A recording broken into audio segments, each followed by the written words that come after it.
Selamat pagi semuanya. Salam sejahtera bagi kita semua. Yang terhormat Ibu Habibah selaku dosen mata kuliah manajemen strategi, yang saya hormati juga teman-teman sekalian yang sedang menonton video kali ini. Saya ucapkan terima kasih banyak atas kesempatan yang telah diberikan pada kelompok kami.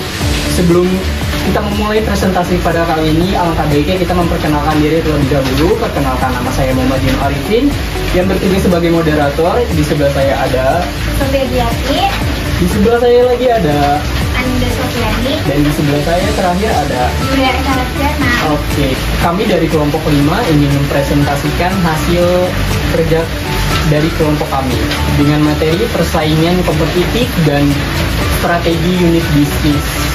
Untuk materi pembaca pertama yaitu akan disampaikan oleh saya sendiri.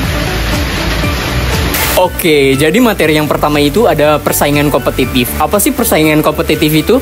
Persaingan kompetitif menurut Michael Porter adalah kerangka kerja yang digunakan untuk menganalisis struktur industri dan faktor-faktor yang mempengaruhi tingkat persaingan di dalamnya.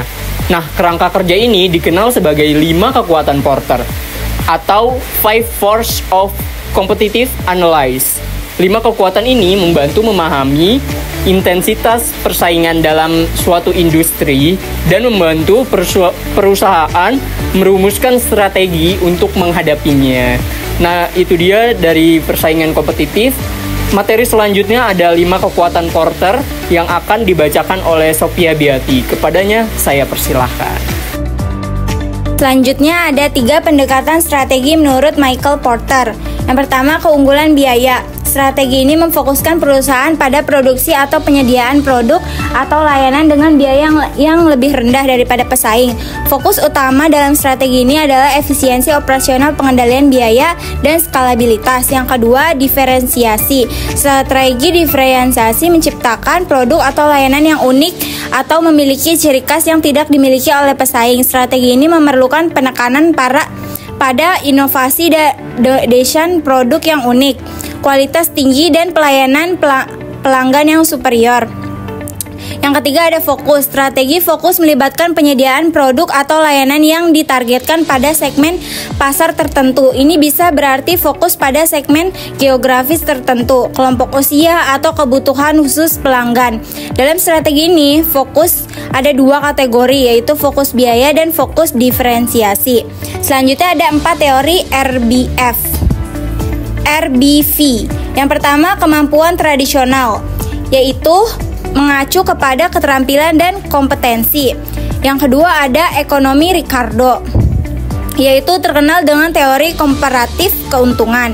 Yang ketiga ada ekonomi Penrose, yaitu pentingnya pertumbuhan organisasi dan akumulasi sumber daya. Yang keempat ada implikasi anti kepercayaan, yaitu memiliki terlalu banyak kekuatan ekonomi atau monopoli.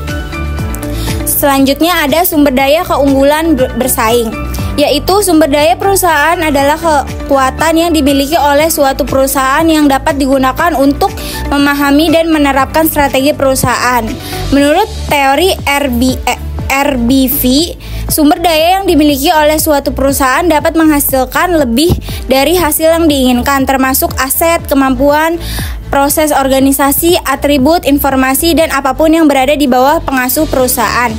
Selanjutnya ada studi kasus tentang brand Nike yang akan dibacakan oleh rekan saya Aninda Sofiani. Dipersilakan. Nah, selanjutnya ada studi kasus persaingan kompetitif tentang brand Nike. Nike adalah produsen sepatu dan pakaian olahraga terkemuka di dunia. Dalam beberapa tahun terakhir, banyak pemain baru dalam industri sepatu olahraga muncul yang membuat pasar semakin kompetitif. Nike ingin memahami dan menganalisis lingkungan persaingan menggunakan model 5 kekuatan Porter. Yang pertama ada ancaman masuk. Barrier to entry cenderung rendah di industri sepatu olahraga karena modal awal untuk produksi relatif terjangkau bagi pemain baru. Namun, merek yang sudah kuat seperti Nike menciptakan penghalang mental bagi konsumen. Yang kedua ada pengaruh supplier. Beberapa bahan baku seperti karet dan mesh dapat diperoleh dari banyak supplier, sehingga kekuatan tawar pemasok relatif rendah. Namun, pemasok yang menawarkan teknologi atau desain inovatif dapat memiliki kekuatan tawar yang lebih besar. Yang ketiga, ada pengaruh pembeli. Pembeli memiliki banyak pilihan di pasaran, sehingga daya tawar mereka tinggi. Mereka dapat dengan mudah beralih ke merek lain jika harga terlalu tinggi atau kualitas tidak memadai. Keempat, ada ancaman produk pengganti. Produk substitusi seperti sendal, sepatu casual, atau sneakers non-brand menawarkan alternatif yang murah, meningkatkan ancaman bagi Nike. Kelima, ada intensitas persaingan. Persaingan yang sangat ketat muncul di antara merek mapan dan baru. Nike harus terus-menerus memperbarui desain, meningkatkan kualitas produk, serta mengelola harga dengan efektif untuk tetap relevan di pasar. Selanjutnya ada strategi unit bisnis. Pengertian SBU berbeda untuk setiap perusahaan. Oleh karena itu, SBU dapat mencakup satu atau lebih lini produk, divisi, atau satu merek jenis produk saja. Konsep strategi telah berkembang dari sekedar alat untuk mencapai tujuan, kemudian menjadi alat untuk menciptakan keunggulan bersaing, dan akhirnya menjadi tindakan dinamis untuk menanggapi kekuatan internal dan eksternal. Sekarang konsep ini telah berkembang menjadi alat untuk memberikan kekuatan motivasi kepada stakeholder agar perusahaan tersebut dapat memberikan kontribusi secara optimal. Selanjutnya ada 3 persyaratan untuk memiliki kompetensi inti yang akan dibacakan oleh rekan saya, yaitu Resti. Oke, baik, materi selanjutnya yaitu ada 3 persyaratan untuk memiliki kompetensi inti. Yang pertama yaitu ada nilai pelanggan, yaitu kemampuan yang memungkinkan suatu perusahaan memberikan keuntungan utama kepada pelanggan. Yang kedua yaitu ada kemampuan yang berbeda dari segi daya asing, dikenal sebagai diferensiasi bersaing. Oleh karena itu, kompetensi yang diperlukan dan kompetensi yang pembeda itu harus berbeda. Jika kemampuan itu universal atau mudah ditiru oleh pesaing, maka kemampuan itu layak dianggap sebagai inti.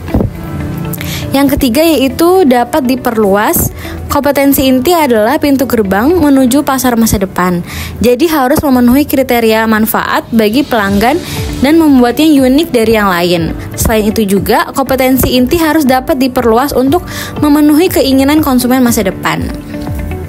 Selanjutnya yaitu ada faktor-faktor yang mempengaruhi strategi pemasaran. Apa aja sih? Nah, yang pertama itu ada dari lingkungan mikro perusahaan, yaitu lingkungan ini terdiri dari orang-orang yang bekerja di sekitar perusahaan yang mempengaruhi kemampuan perusahaan untuk melayani pasar. Yaitu yang pertama ada perusahaan.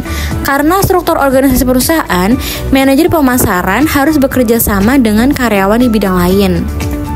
Yang kedua yaitu ada dari pemasok, yaitu adalah organisasi atau individu yang menyediakan sumber daya yang diperlukan oleh bisnis dan para pesaing untuk membuat barang dan jasa tertentu.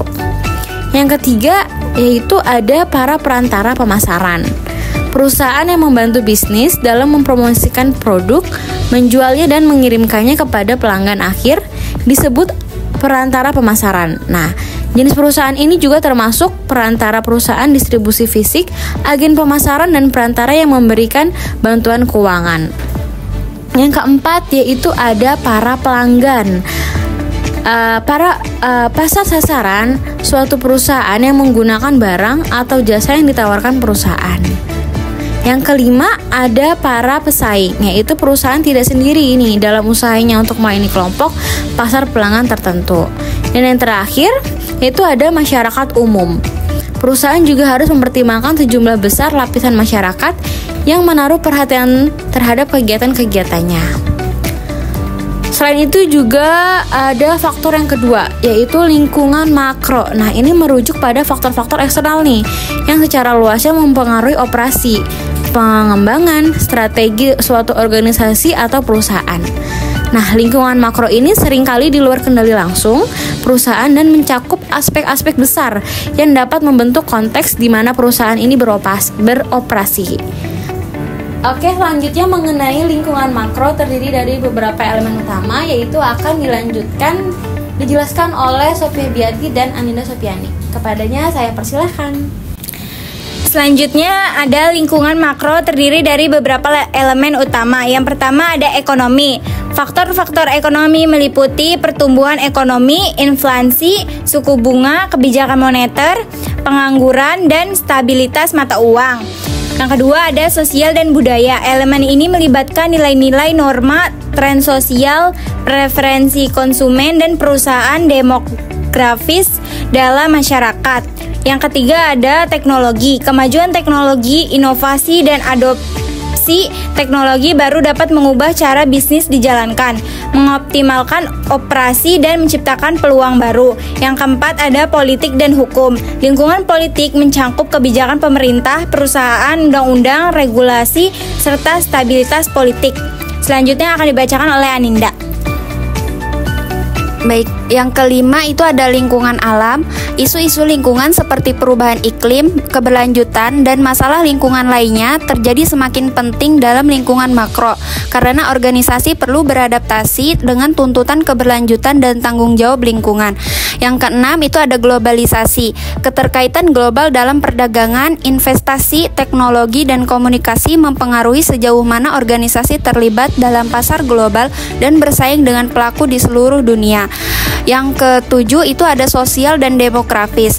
Faktor-faktor ini melibatkan struktur populasi, perubahan demografis, distribusi usia, dan tren migrasi. Yang kedelapan itu ada keamanan dan geopolitik. Isu-isu seperti konflik regional, ancaman terorisme, dan stabilitas geopolitik dapat berdampak pada lingkungan bisnis global. Baik, selanjutnya akan dilanjutkan oleh rekan saya, Jae. Oke, jadi ada 10 cara untuk menerapkan strategi pemasaran unit bisnis. Yang pertama itu ada analisis lingkungan, yang kedua ada penetapan tujuan, yang ketiga ada identifikasi posisi bersaing, yang keempat ada pengembangan rencana taktis, yang kelima ada alokasi sumber daya, yang keenam ada pengembangan kemampuan, yang ketujuh ada implementasi strategi, yang kedelapan ada pemantauan dan evaluasi, yang kesembilan ada penyesuaian dan inovasi, yang ke-10 atau yang terakhir ada komunikasi internal dan eksternal.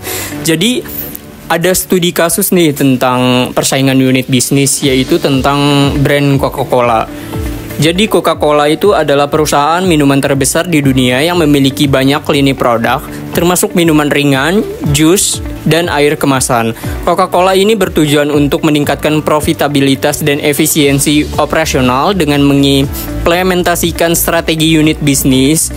Jadi ada 5 nih, yaitu ada yang pertama identifikasi SBU, yakni Coca-Cola mengidentifikasi bahwa minuman ringan dan jus sebagai SBU terpisah karena keduanya memiliki target pasar, saluran distribusi, dan metode pemasaran yang berbeda. Yang kedua ada analisis lingkungan, itu mencakup perusahaan itu tentang struktur organisasi akan dipermudah agar masing-masing SBU ini dapat beroperasi secara mandiri. Yang kedua ada pemasok, yakni Coca-Cola bekerja sama dengan pemasok yang dapat memberikan bahan baku berkualitas tinggi dengan harga kompetitif.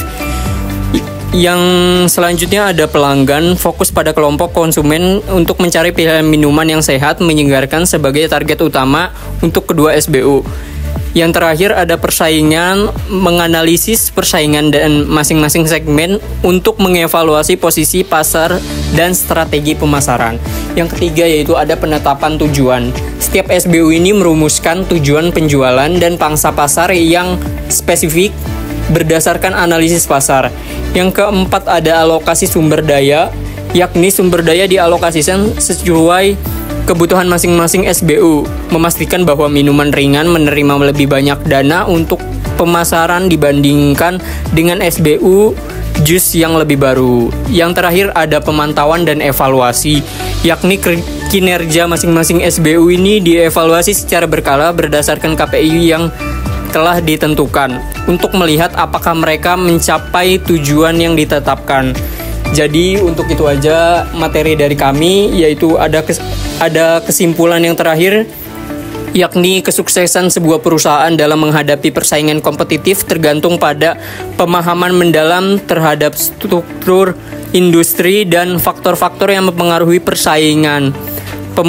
Penerapan analisis 5 kekuatan Porter ini menjadi esensial untuk mengidentifikasi peluang dan ancaman dalam pasar. Dalam konteks ini, strategi diferensiasi sangat penting karena memungkinkan perusahaan untuk menawarkan produk atau layanan unik dan berkualitas tinggi yang dapat membantu menarik dan mempertahankan pelanggan ini. Jadi, strategi keunggulan biaya memberikan alternatif untuk bersaing dalam hal harga dengan efisiensi operasional yang optimal, sementara strategi fokus meningkatkan kepuasan pelanggan dengan memenuhi kebutuhan segmen tertentu. Jadi kompetensi inti perusahaan harus terus dibangun agar tetap relevan dan berkembang di pasar. Proses pengembangan dan implementasi strategi yang efektif memerlukan pendekatan sistematis yang mencakup analisis posisi bersaing, penetapan tujuan, dan alokasi sumber daya, ditambah dengan monitoring dan evaluasi berkelanjutan untuk inovasi. Komunikasi yang baik internal maupun eksternal itu juga sangat penting dalam memastikan semua pemangku kepentingan terlibat dan memahami tujuan perusahaan secara keseluruhan. Integrasi semua elemen ini mulai dari analisis persaing, diferensiasi, strategi terencana, dan komunikasi efektif merupakan fondasi penting untuk mencapai performa bisnis yang optimal dan berkelanjutan. Jadi mungkin cukup sekian kesimpulan dari kelompok kami yang bisa saya berikan.